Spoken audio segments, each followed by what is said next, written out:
اللہ نے ہم تمام پر بہت بڑا احسان اور کرم کیا کہ اللہ نے پہلے ہم کو رسول اللہ صلی اللہ علیہ وسلم کا امتی بنایا، اللہ نے ہم کو اس کی وحدت کا اقرار کرنے والا بنایا، اللہ نے ہم کو رسول اللہ صلی اللہ علیہ وسلم کی امت بنایا، اللہ نے قرآن کریم کو پڑھنے اور سمجھنے کی توفیق ہم کو اپنے علماؤں کے ذریعے ہم تک پہنچائی، اور اللہ سبحانہ و تعالیٰ نے ہم کو یہ بتایا کہ اس ماہ مبارک میں نزول قرآن کا مہینہ ہے،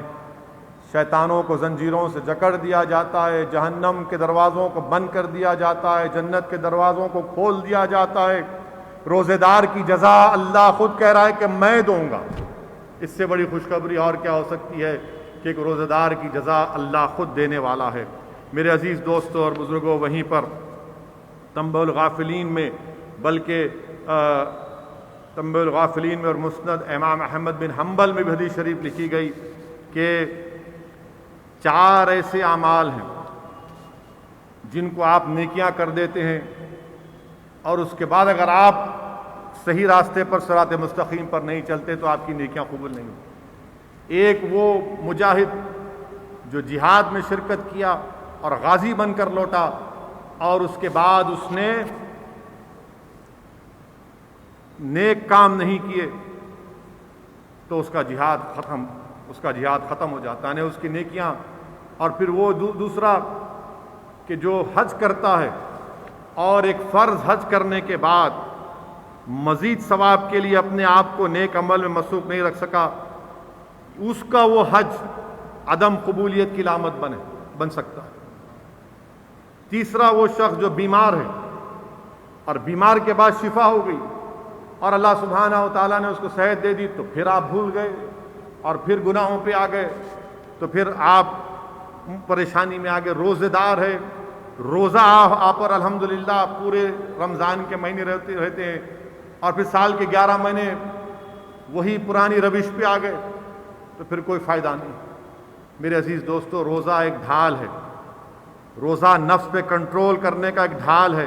کہ شیطان جب وار کرتا تو روزہ آپ کے سامنے ہے کہ سال کے 11 مہینے۔ اسی لیے شیخ مجدد الفتحانی، شیخ احمد سرندی رحمۃ اللہ علیہ نے اپنے مکتوبات میں لکھا کہ اگر کسی کو یہ جاننا ہے کہ اس کا رمضان کیسے گزرا، یعنی کیسے اس نے رمضان کو گزارا، اگر رمضان کے بعد وہ اپنے اللہ سے رشتے کو مضبوط کرتا رہا تو اس کا رمضان صحیح گزرا۔ یہ شیخ مجدد الفتحانی رحمۃ اللہ علیہ نے فرمایا۔ وہیں پر امام احمد بن حنبل اپنی مسند میں حدیث شریف لکھتے ہیں کہ اللہ سبحانہ و تعالی ہر صبح ہر روز آسمان سے فرشتوں کو نازل کرتا ہے، ایک مدینہ شریف میں، ایک مکہ شریف میں، ایک بیت المقدس میں، ایک مسلمانوں کے قبرستان میں، ایک بازاروں میں۔ یہ امام احمد بن حنبل کی کتاب کی حدیث آپ کے سامنے میں رکھ رہا ہوں۔ جو مکہ شریف میں فرشتہ آتا ہے وہ پکار کر یہ کہتا ہے کہ جس نے فرض چیزوں کو چھوڑا وہ اللہ کی رحمت سے نکل گیا۔ جو فرض چیزوں کو چھوڑا، فرشتہ ندا کرتا ہے، جس نے فرض چیزوں کو چھوڑا وہ اللہ کی رحمت سے نکل گیا۔ جو مدینہ شریف میں ہے وہ فرشتہ ندا کرتا ہے کہ جس نے اللہ کے رسول محمد مصطفیٰ صلی اللہ علیہ وسلم کی سنتوں کو چھوڑا وہ آقا کی شفاعت سے محروم ہو جائے گا۔ بیت المقدس کا وہ فرشتہ ندا کرتا ہے کہ جس نے حرام مال کھایا اس کے نیک اعمال ختم ہو جاتے۔